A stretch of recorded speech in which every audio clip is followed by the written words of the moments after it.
Dekat padamu, itu rinduku.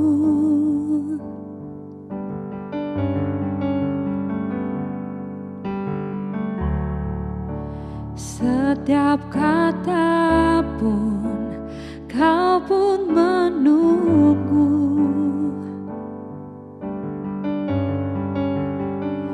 Tak kusangka ku temukan satu kasih yang abadi. Kini ku datang dan ku bawa hidupku,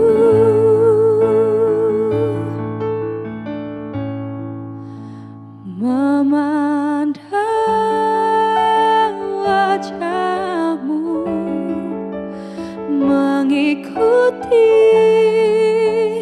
kebaikanmu, mengejar hadirmu dalam hidupku,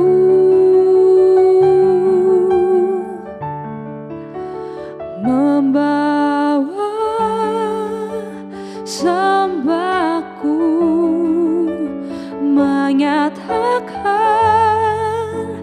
kebesaranmu, mengejar hadirmu di dalam hidupku.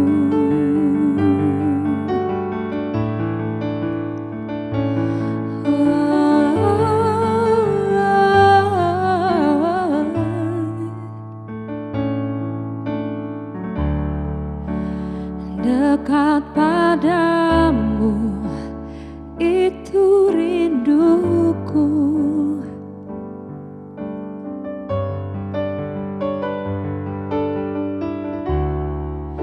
Setiap kata pun, kau pun menunggu.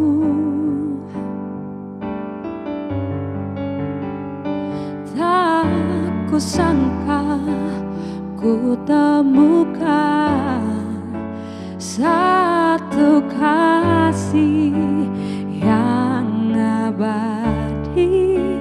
Kini ku datang dan ku bawa hidupku,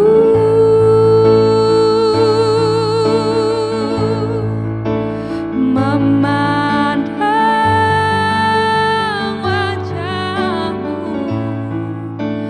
mengikuti kebaikanmu, mengejar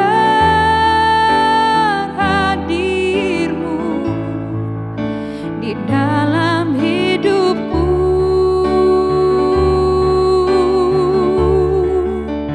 membawa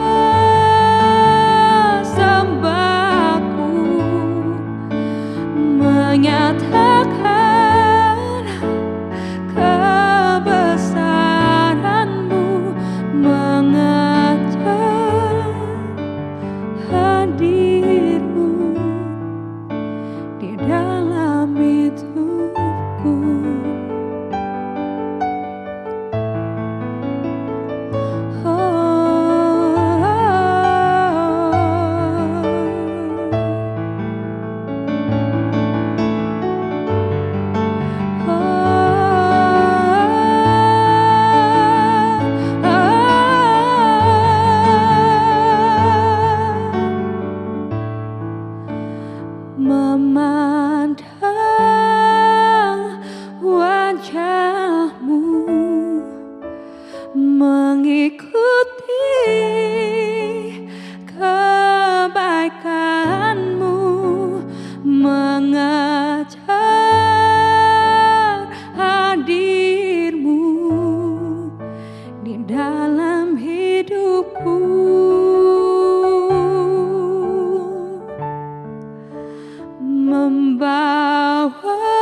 Good morning semua. Haleluya. Shalom, shalom, shalom. Kembali kita berjumpa hari ini. Wow, puji Tuhan. Mari terus kita buka hati kita untuk kita menerima jamahan Tuhan. Karena jamahan Tuhan akan selalu diberikan kepada mereka yang mau haus dan lapar kepada Tuhan, yang mau terus terbuka di hadapan Tuhan, yang mau terus mengizinkan hidupnya diselidiki, hidupnya dioperasi oleh hadirat Tuhan. Haleluya, puji nama Tuhan. Bapa yang baik, terima kasih. Terima kasih, biarkan pujian penyembahan yang kami bawa, yang kami nyanyikan hari ini betul-betul kau terima. Dan biarkan kuasa-Mu terus dinyatakan lewat pujian dan penyembahan Tuhan. Biarkan kami memiliki gaya hidup memuji dan menyembah Tuhan. Biarkan kami tidak memulai hari kami dengan hal-hal yang sia-sia, tapi kami memulai hari kami dengan doa, pujian, penyembahan kepada Tuhan. Oh Bapa yang baik, Tuhan Yesus yang setia, biarkan Engkau berkenan akan persembahan kami. Biarkan Engkau berkenan akan nyanyian-nyanyian kami. Jangan sampai Kau dapati kami hanya sekedar di lip service, tapi hati kami jauh daripadamu. Tapi biarkan Tuhan hati kami terus melekat kepadamu, bibir kami terus mempermuliakan nama-Mu. Terima kasih Tuhan Yesus, terima kasih. Kami mengucap syukur buat hari yang luar biasa ini. Terima kasih Bapa yang baik, demi nama Yesus Kristus Tuhan. Haleluya, amin. Puji Tuhan. Mari kita buka dan kita baca dari Filipi pasal yang kedua, ayatnya yang kelima. Hendaklah kamu dalam hidupmu bersama menaruh pikiran dan perasaan yang terdapat juga dalam Kristus Yesus. Ada sebuah nasihat yang penting untuk kita perhatikan hari ini. Biarlah kita dalam hidup kita bersama. Artinya apa? Ada interaksi. Ini bicara di komunitas kita, bicara di rumah tangga kita, bicara di gereja kita. Bersama, hendaklah kamu dalam hidupmu bersama-sama. Jadi gak sendirian, bersama-sama.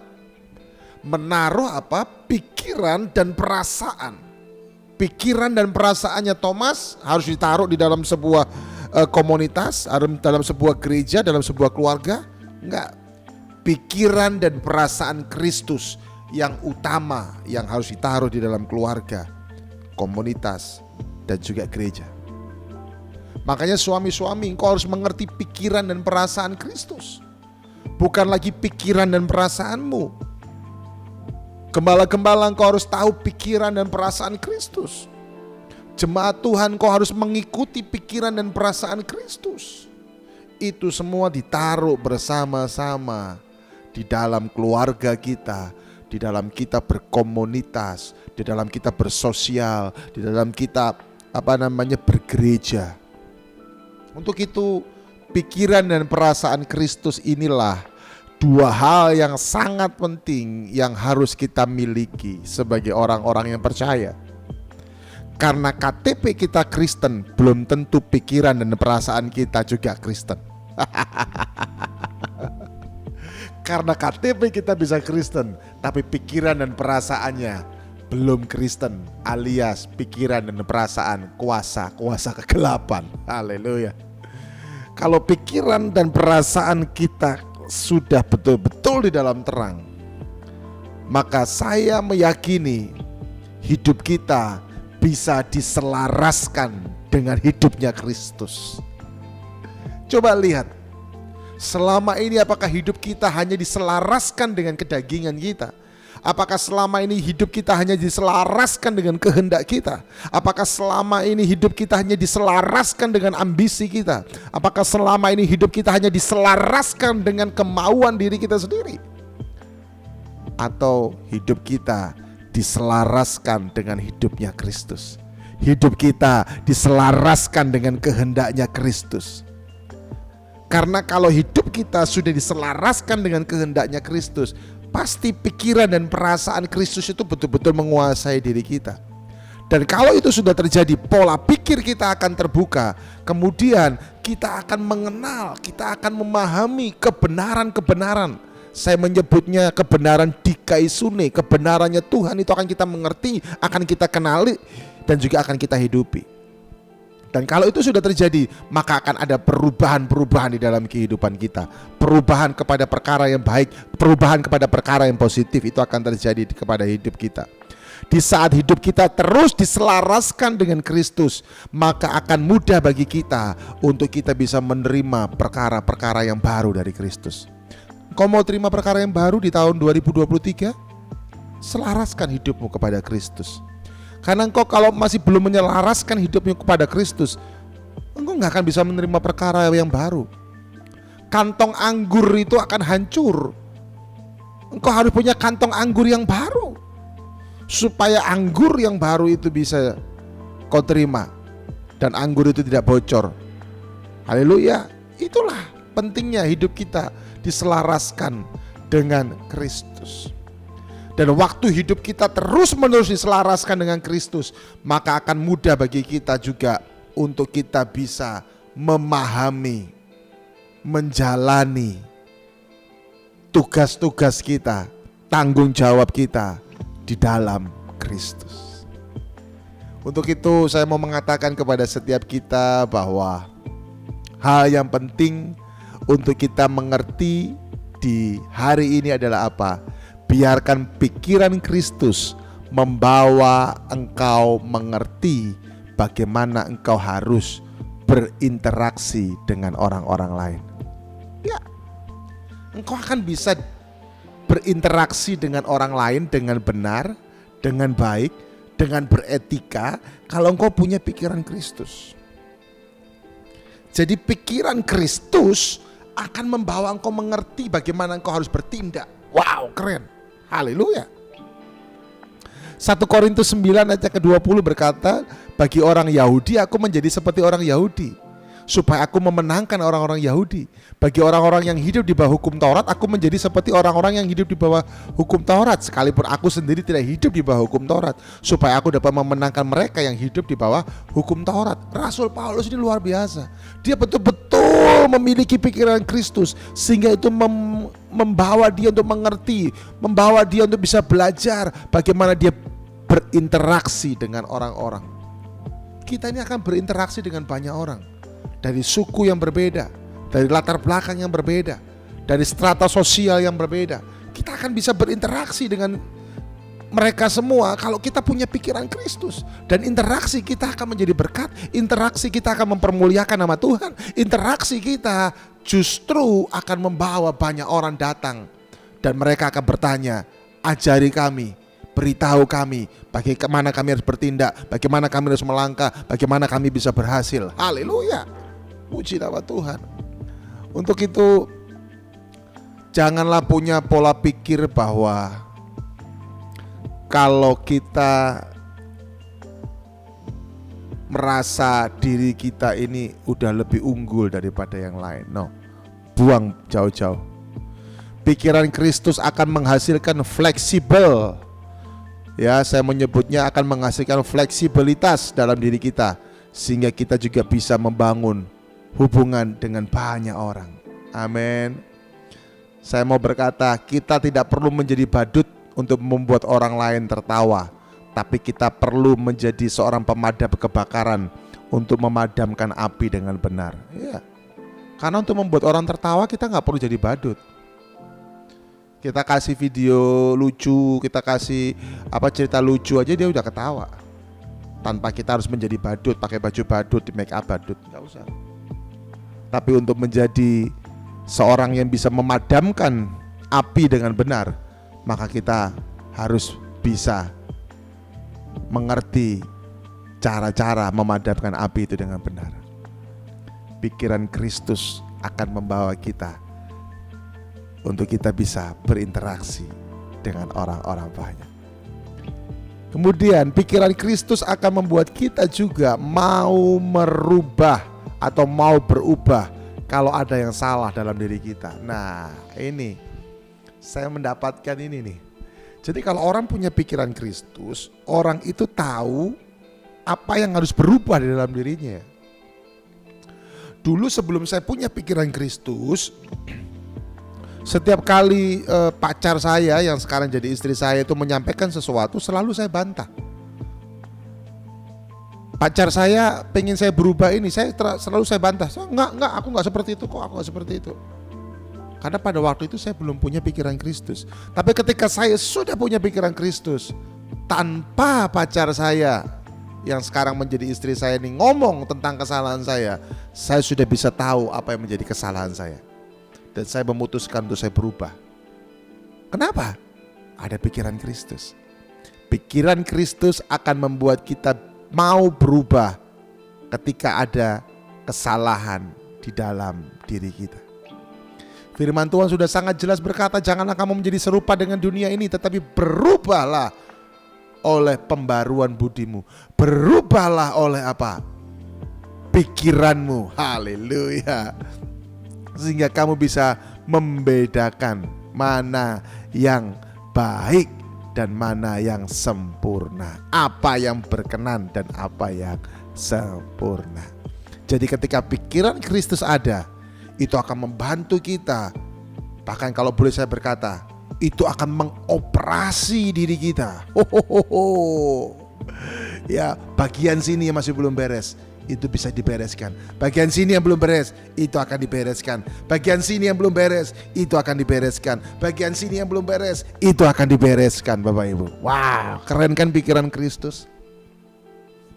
Dan saya mau mengatakan, pikiran Kristus, perasaan Kristus akan kita dapatkan kalau kita punya hubungan yang benar dengan Kristus. Kita punya kedisiplinan baca Alkitab. Tahun 2023 saya mau tantang semua jemaat Tuhan, ayo lebih disiplin lagi baca Alkitab. Kalau tahun 2022 engkau hanya baca Alkitab 1 hari sekali, tahun 2023 baca Alkitab 2 kali, 3 kali sehari. Haleluya. 1 tahun selesai, Kejadian sampai Wahyu. Berani? Kalau engkau berani, ambil tantangan ini. Karena saya percaya firman Tuhan akan mengubahkan kehidupanmu. Firman Tuhan akan menjadi proteksi dalam kehidupanmu. Firman Tuhan akan menjadi jalan berkat bagi kehidupanmu. Dan firman Tuhan juga akan membuat engkau punya pikiran dan perasaan Kristus. Haleluya. Perubahan sejati akan dimulai dari perubahan pola pikir. Dan dari situlah akan muncul yang namanya belief system. Dan dari belief system akan muncul budaya yang mempengaruhi gaya hidup kita. Semuanya dimulai dari apa? Pikiran. Dari pikiran akan muncul belief system. Dari belief system akan muncul budaya. Dan dari budaya itu akan mempengaruhi gaya hidup kita. Amin. Haleluya. Yang berikutnya, pikiran Kristus akan menghasilkan gaya hidup Kristus. Haleluya. Itu yang saya katakan tadi. Pikiran Kristus akan menghasilkan gaya hidup Kristus. Jadi kalau orang-orang selama ini dia masih pakai gaya hidupnya dia, ya dia masih pakai cara-caranya dia, ya udah jelas lah dia nggak punya pikiran Kristus. Pendeta-pendeta yang hanya bisa berkhotbah, khotbahnya keren, kata-katanya keren, tapi pengennya diperlakukan seperti artis, pengennya dihormati seperti presiden, pengennya kalau diundang itu sudah ada itinerary khusus. Wah, naik pesawatnya harus begini, nginepnya di hotel ini, nongkrongnya di sini, dijemputnya pakai mobil ini dan seterusnya. Aduh. Hati-hati, ada banyak pendeta-pendeta yang seperti itu. Ya, bahkan ada pendeta-pendeta yang sok-sok rohani. Tapi sebetulnya rohana. Saya menjaga diri saya terus sampai dengan sekarang. Aku hanyalah hamba. Aku hanyalah anak yang dipercayakan oleh Sang Bapa. Sewaktu-waktu Bapa bisa mengambil kepercayaan itu, sehingga saya harus menjaga kepercayaan Bapa. Aku hanyalah seorang hamba yang sewaktu-waktu aku bisa digantikan oleh hamba yang lain. Tapi selama aku masih dipercayakan sama Sang Tuhan, maka kau harus menjadi hamba yang setia, taat dan bermutu di hadapan Tuhan. Haleluya. Ada pendeta-pendeta yang waduh, maaf, saya lupa. ternyata saya sudah diundang sama sini. Padahal sesungguhnya itu undangannya baru. Kebetulan yang ngundang yang baru ini gerejanya lebih besar, PK-nya lebih gede. Jadi karena ini, aduh maaf, saya salah jadwal. Ada juga seperti itu loh. Tapi bukan cuma pendeta-pendeta, ada banyak pengusaha-pengusaha juga punya kelakuan yang seperti itu. Saya mau berkata kepada setiap kita, pikiran Kristus akan menghasilkan gaya hidup Kristus. Ayo, makanya masih suka tipu-tipu, masih suka bohong-bohong, ya, masih suka melakukan dosa, bertobat segera dalam nama Yesus. Haleluya. Tahun 2023 ini, biarkan pikiran dan perasaan Kristus menguasai hidup kita. Katakan amin. Haleluya. Untuk itu, mari jemaat Tuhan, hari ini kita mau minta pikiran dan perasaan Kristus. Taruh tangan kananmu di dadamu. Tuhan Yesus, biarkan pikiran dan perasaan Kristus kami punya, kami hidupi. Dan biarkan pikiran dan perasaan Kristus mengubahkan gaya hidup kami. Bukan lagi nama kami ataupun gaya hidup kami yang nampak, tapi nama Kristus, gaya hidup Kristus yang nampak. Terima kasih Bapa, di dalam nama Tuhan Yesus Kristus.